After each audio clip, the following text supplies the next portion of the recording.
नांदेड जिल्ह्यात वादळी वाऱ्यासह झालेल्या गारपिटीमुळे कृषी पंपांच्या सौर पॅनलचं मोठं नुकसान झालं।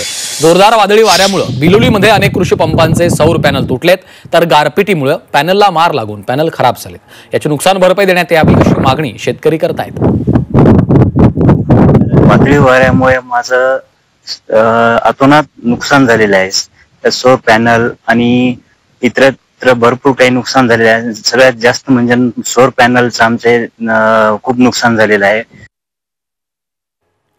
नाशिकमध्ये अवकाळी पाऊस आणि गारपिटीचा डाळिंबासह द्राक्ष बागांना मोठा फटका बसलाय। डाळिंबाचं तब्बल 412.10 हेक्टर तर द्राक्षाचं 19.80 हेक्टर एवढं नुकसान झालं। सटाणा, मालेगाव, चांदवड, दिंडोरी या ठिकाणी फळबागांचं मोठं नुकसान झालं। नुकसान झालेल्यांच्या पिकांचे पंचनामे केले जात असल्याची माहिती कृषी विभागानं दिली आहे। 2, 3, 4 या अवकाळी पावसामुळे आणि गारपिटीमुळे जे नुकसान झाले आहे त्याच्यामध्ये प्रामुख्याने डाळिंबमध्ये नाशिक, दिंडोरी, सटाणा, मालेगाव, चांदवड याच्यामध्ये द्राक्षाचं 19.80 हेक्टर आणि डाळिंबचं 412.10 हेक्टर इतकं क्षेत्र तालुका स्तरावरून अहवाल आपल्याला प्राप्त झाला आहे आणि आपण तसं वरिष्ठ कार्यालयास कळवला आहे। जालन्यातील मंगुजळ गावच्या शेतकऱ्यानं गव्हाच्या शेतीमध्ये रोटावेटर फिरवलाय। गव्हाची बी बोगस निघाल्यामुळे गहू जिऱ्यासारखा आलाय। गहू बियाणं सदोष निघाल्याचा आरोप शेतकऱ्यांना केलाय। त्यामुळे संबंधित कृषी सेवा केंद्र आणि बियाणं कंपनीवर कारवाई करण्याची मागणी त्यांनी केली आहे, तर सरकारकडे नुकसान भरपाई देण्याची मागणी शेतकऱ्यांना केली आहे।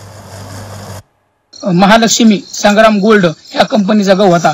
त्या गव्हाचं बियाणं एकदम बोगस होतं। त्याच्याच बाजूला आमचं घरचं बियाणं होतं, त्याच्यातला गहू एकदम चांगल्या क्वालिटीचा आहे आणि हा एकदम जिऱ्यासारखा आहे। म्हणजे याच्यातून मशीनमधून बाहेर पण पडणार नाही। त्याच्यामुळे आम्हाला रोटा हाणावा लागलाय। एवढं मोठं नुकसान झालेलं आहे की एवढी मेहनत करून जर इथं गिताडासारखे शेतकऱ्याला सगळे लुटायला बसलेले आहेत। म्हणून आम्हाला एकच म्हणणं आहे, याच्यावर जी कायदेशीर आम्ही कारवाई करणार आहेत त्याला आम्हाला योग्य ते न्याय प्रशासनाने द्यावा। त्यासाठी आम्ही कृषी अधिकारी यांच्याकडे लायसन रद्दीसाठी आम्ही मागणी करणार आहे।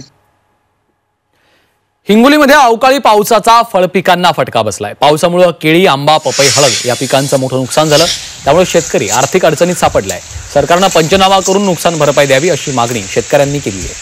काय म्हणाले करून द्या, मग तुमचं कर्ज भरतो मी। छातीवर हात टाकून कर्ज भरतो मी। आता पैसे नाहीत समजा। आता माझ्याजवळ काही मेले तरी माझ्याजवळ 5 पैसे नाहीत। आता मी नुसती झाली। साहेबाला सांगा, मंत्र्याला सांगा, कोणाला सांगा, मी आज नुसती फट झालेली आहे। काहीच नाही कर्ज भरायला। काहीच माझ्याजवळ 5 पैसे सुद्धा नाहीत। आता मी गळ्यातल्या मंगळसूत्रापासून माझ्यावर पाळी आली। आता काय सरकारला म्हणायचं ते म्हणून जाणून घ्या।